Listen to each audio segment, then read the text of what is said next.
Kama rafiki yako ana tabia hizi, basi muepuke haraka iwezekanavyo.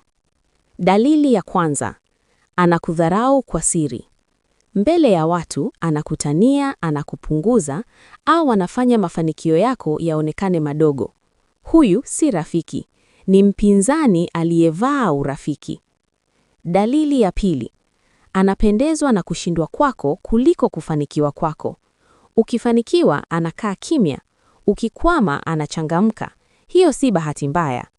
Dalili ya tatu, anakukatisha ndoto.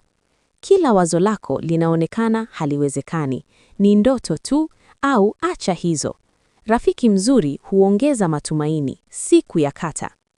Dalili ya nne, anatumia siri zako kama silaha. Ulichomwambia kwa imani, baadaye kinageuka maneno yanayokuumiza au kukudhalilisha. Dalili ya tano, anakuvuta nyuma badala ya kukusukuma mbele.